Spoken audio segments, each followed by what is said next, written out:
Bien, vamos a comenzar el día de hoy. Vamos a hablar sobre la noción intuitiva de límite. Vamos a tratar de explicar este tema eh, que pues es la base del cálculo. Nosotros para el cálculo diferencial necesitamos entender el concepto de límite y esto entre otras cosas, ¿no? Porque sabemos que el cálculo básicamente lo podemos dividir en dos partes, el cálculo diferencial y el cálculo integral. Nosotros vamos a ver cálculo diferencial, ¿sale? Y bueno, para esto, pues vamos a tratar de entender una definición de cálculo, ¿ok?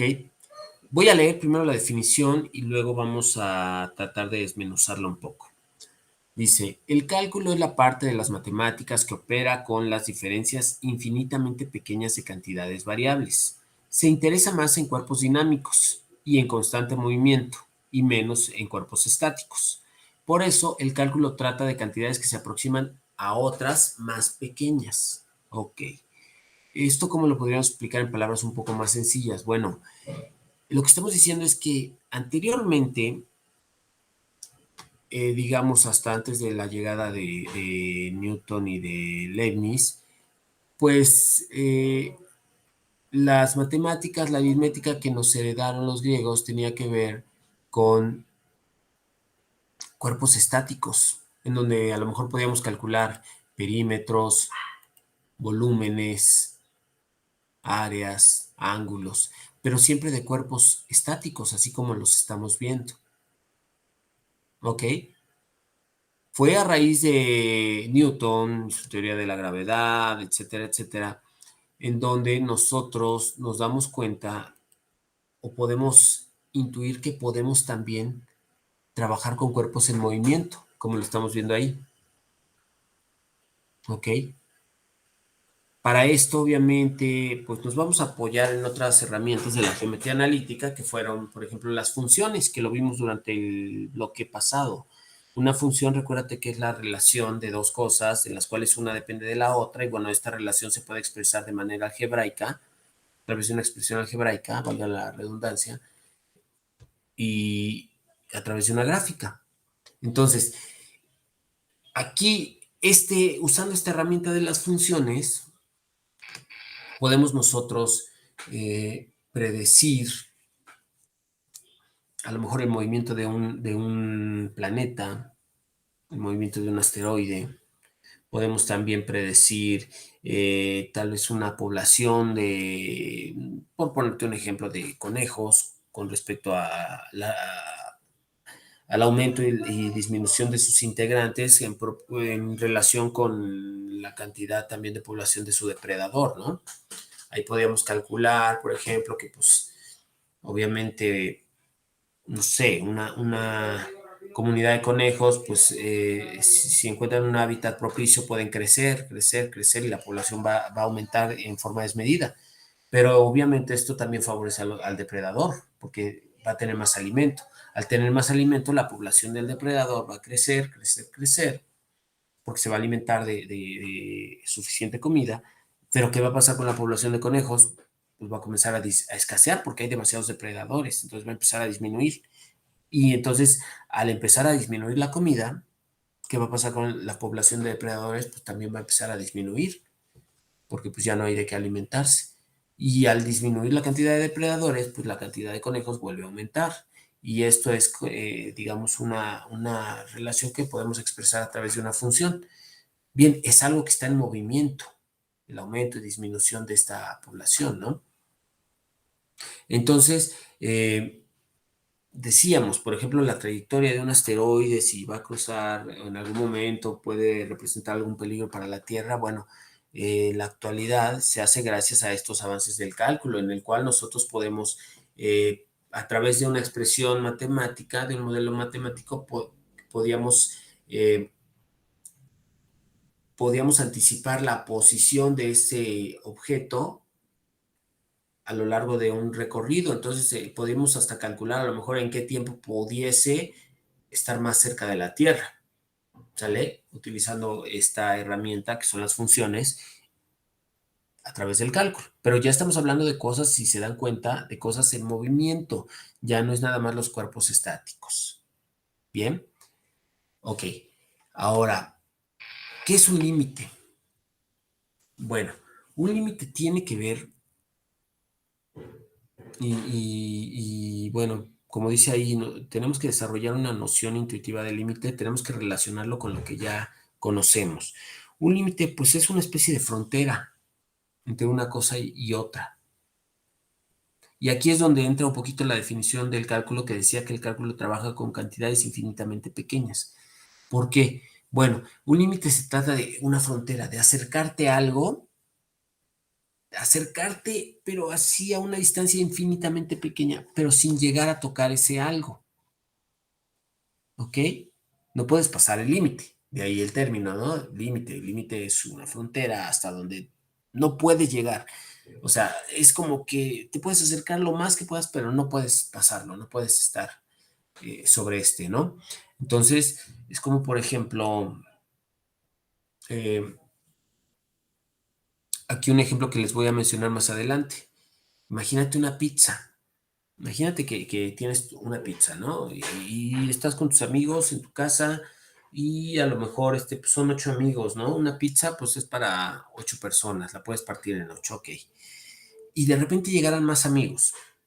Entonces, ¿qué pasaría con tu rebanada de pizza?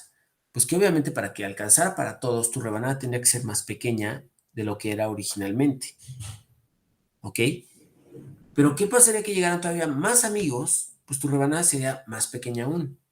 Ahora, pensemos en una cantidad infinitamente grande de amigos. ¿Qué pasaría? ¿Cuánto te tocaría de rebanada de pizza? Probablemente me digas nada, pero eso nos llevaría a plantearnos alguna situación. Si te tocara de a nada, ¿significa que la pizza desaparece? O sea, ¿significa que hemos violado una ley de la física que dice que la materia no se crea ni se destruye, solo se transforma? ¿Qué pasó con la pizza? Si hay, por ejemplo, 1000 personas o 1 millón de personas,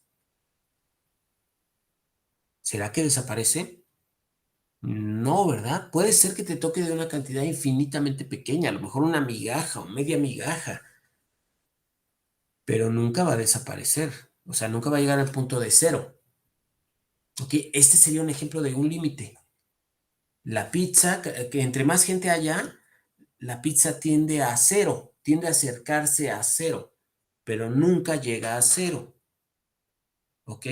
Si no te puede tocar un valor muy, muy, muy pequeño, casi cero, 0.00001 de pizza, pero nunca llegar a cero. ¿Ok? Este es un ejemplo de un límite. De hecho, aquí tenemos 4 ejemplos donde se aplican los límites, en donde precisamente pues, se utiliza el uso de esta herramienta, los límites y las funciones para poder resolver estas situaciones. Entonces, la primera de ellas es la velocidad promedio. ¿Ok? Vamos aquí a hacer un planteamiento. Nos dice que dice, Juan Carlos Hernández es analista de los pit cars de la Fórmula 1, ¿ok? En México y constantemente está registrando el rendimiento máximo de la velocidad del coche de su hermano.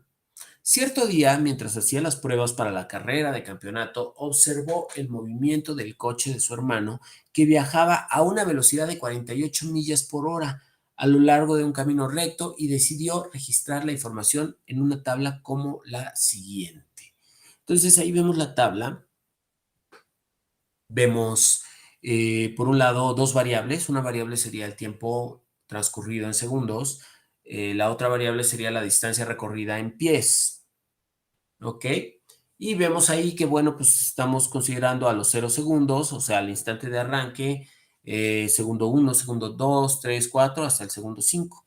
Y en ese segundo, ¿cuánto es lo que ha avanzado? Al segundo 1 lleva avanzados 2 pies, al segundo 2 lleva avanzado 10 pies, al segundo 3 lleva 25 pies, al segundo 4, 43 pies y al segundo 5, 78 pies. ¿Ok? Esto nos plantearía varias preguntas, que serían las siguientes. ¿Cuál es la velocidad promedio del coche del hermano de Juan Carlos de los 2 a los 4 segundos? ¿Cuál es la velocidad promedio del coche del hermano de Juan de los 2 a los 3 segundos? ¿Y cuál es la velocidad promedio del coche del hermano de Juan cerca de los 2 segundos? ¿Por qué cerca de los 2 segundos y no exactamente a los 2 segundos? Eso estaría interesante, ¿no? Vamos a analizar por qué. Primeramente, entender que la velocidad promedio, pues es lo que recorre, la distancia que recorre un vehículo en determinado tiempo, en determinado intervalo de tiempo. Un ejemplo, dice acá, cuando se observa el velocímetro de un auto y se lee 90 kilómetros por hora, quiere decir que si mantienes esa velocidad constante, en una hora vas a recorrer 90 kilómetros. De ahí la expresión de 90 kilómetros por cada hora. ¿Ok? Estoy avanzando 90 kilómetros por cada hora. Esa sería tu velocidad. Pero acá hay una limitante que tendríamos que considerar que la velocidad es constante. Es decir, como vemos ahí en la imagen, no hay variación. El carro va a la misma velocidad todo el tiempo. ¿Ok? Así como lo estamos viendo. Cuando sabemos que en la realidad no es así. Sabemos que en la realidad pues un carro acelera, desacelera, como aquí estamos viendo, y avanza, ¿no? Entonces, ¿cómo podríamos realmente detectar la velocidad en un instante? Eso estaría interesante, ¿no? En un instante. Pues tendríamos que recortar de esos 5 segundos, a lo mejor, hacer la diferencia de 0 a 5 más pequeña, cada vez más pequeña.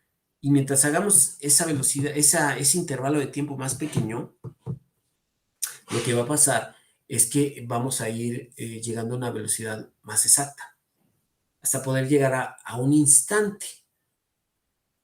¿Ok? Es decir, vamos a ponerlo acá. Imagínate que este es tu carro.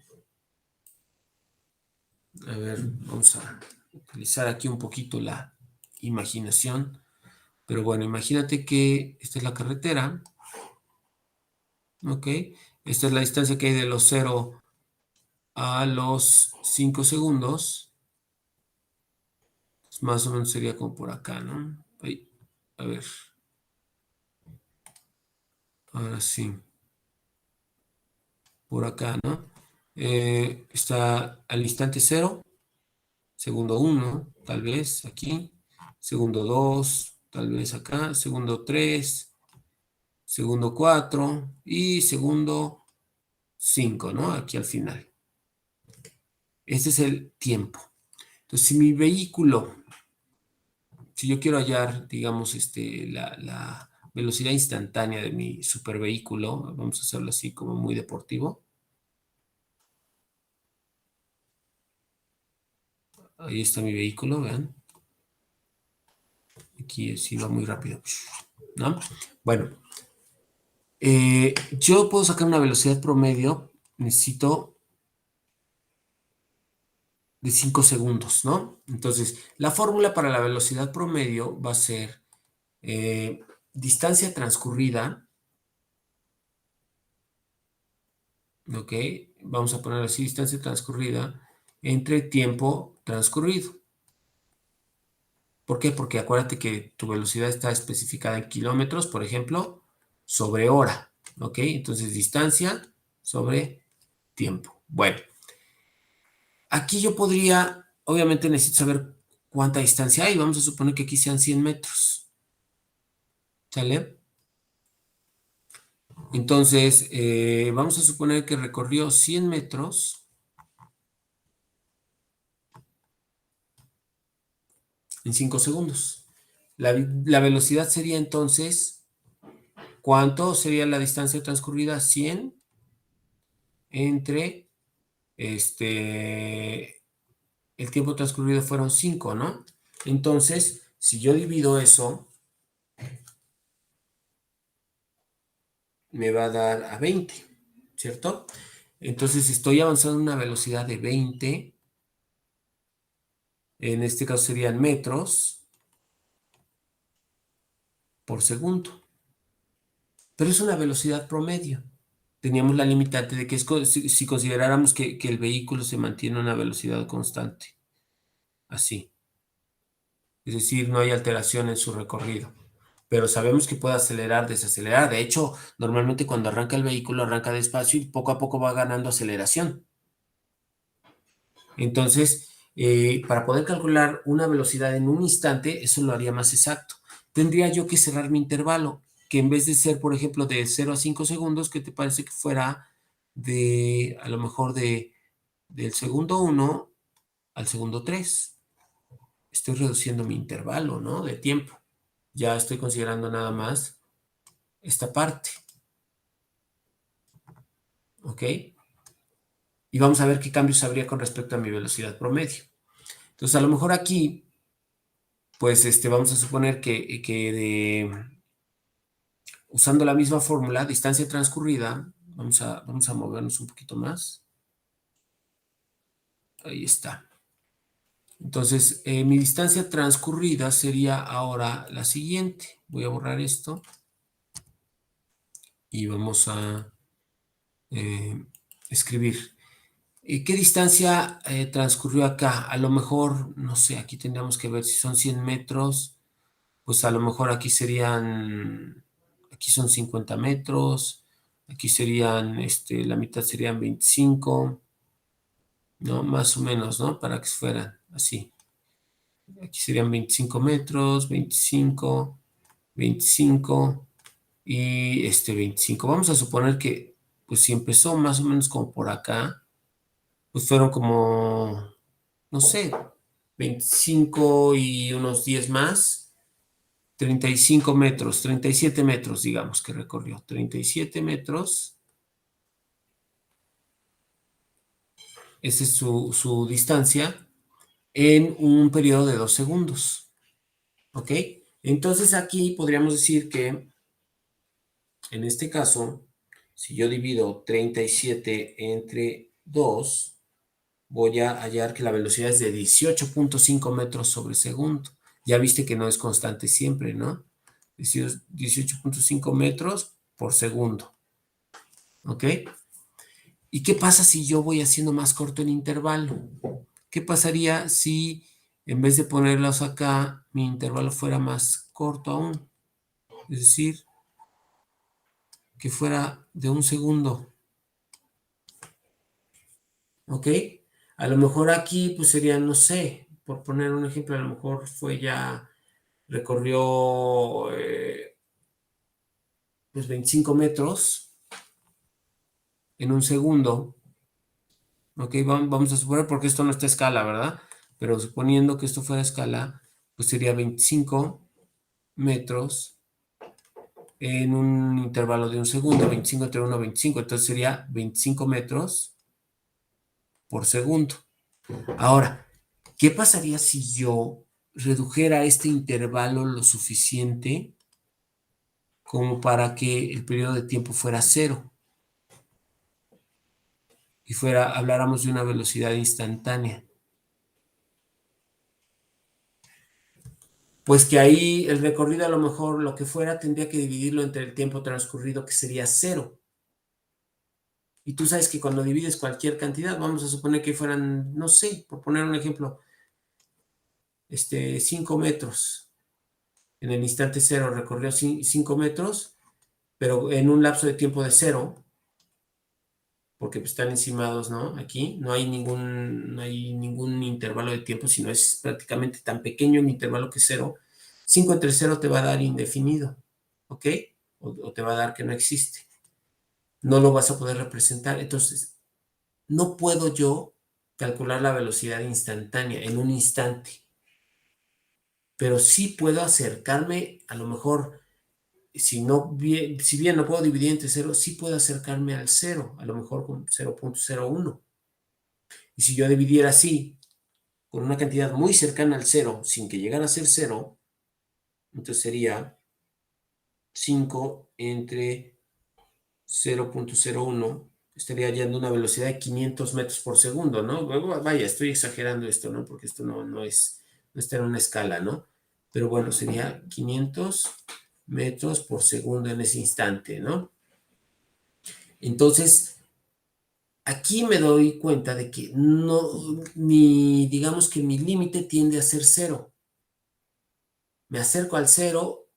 Para poder calcular la velocidad instantánea, tengo que acercarme a un periodo de tiempo de cero, pero sin llegar al cero, porque si llegara yo al cero, no puedo dividir sobre cero. Entonces, necesito acercarme a un valor muy, muy, muy, muy cercano al cero. Mientras más cercano al cero, mejor, más exacto, pero sin llegar al cero. ¿Me explico? Este sería entonces una situación en donde podemos aplicar los límites en cuanto a el cálculo de velocidad promedio.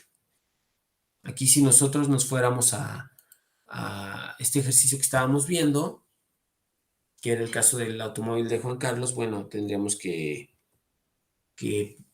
recurrir a esta tabla de datos. Bien, vamos a dejarlo hasta acá.